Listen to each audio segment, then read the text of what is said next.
Hey, y'all, and welcome back to the CEO Healing Podcast. I am your host, Keana Spencer.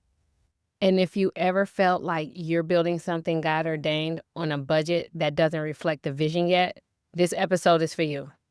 Today, we're going to talk about what it means to be faith-led and funded later, because sometimes your eyes comes before your check. So this episode is for every visionary who said yes to the calling before the capital showed up. It's about the tension between faith and funding and what it really looks like to keep building when the money, support, or infrastructure hasn't caught up yet. Sometimes the calling comes first. Let me take you back to when I knew I was called to start Solace Grove Behavioral Health. I didn't have all the licenses. I didn't have the funding. I didn't even have the full plan, but I had the burden. I had the clarity. I had the knowing, the gut level confirmation that wasn't just an idea, it was an assignment. And still, I wrestle with this question: God, if you gave me this vision, why does it feel like I have to fight so hard to finance it?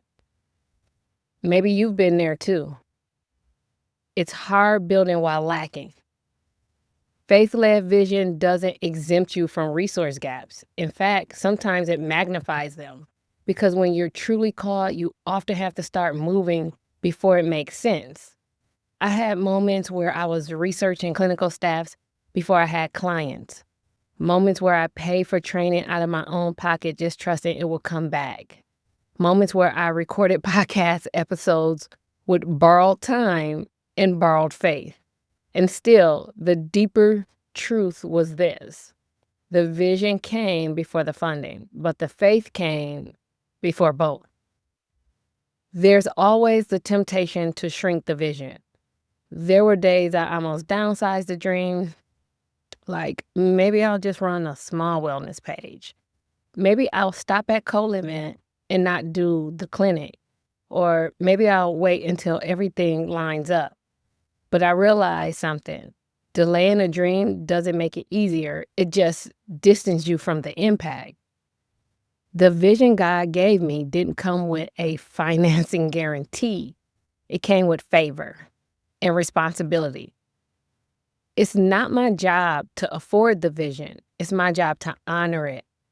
Now, what provisions has actually looked like? Well, let me also say this. Funding hasn't always come how I thought. Sometimes it came in the form of a course I needed going on sale at the right moment, a connection that offered a resource I couldn't have planned for, a friend who covered something for me without me even asking, a moment of clarity that saved me from spending on the wrong thing. Provisions isn't always a wire transfer. Sometimes it's wisdom, sometimes it's rest, sometimes it's redirection.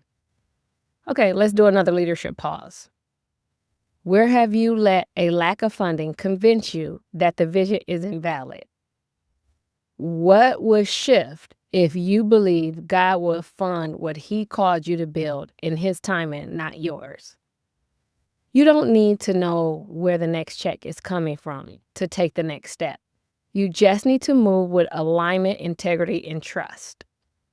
To every healing CEO who's working with limited resources but unlimited faith, I see you. I see you. You're not building late. You're not building behind. You're not crazy for believing in something you haven't fully financed yet.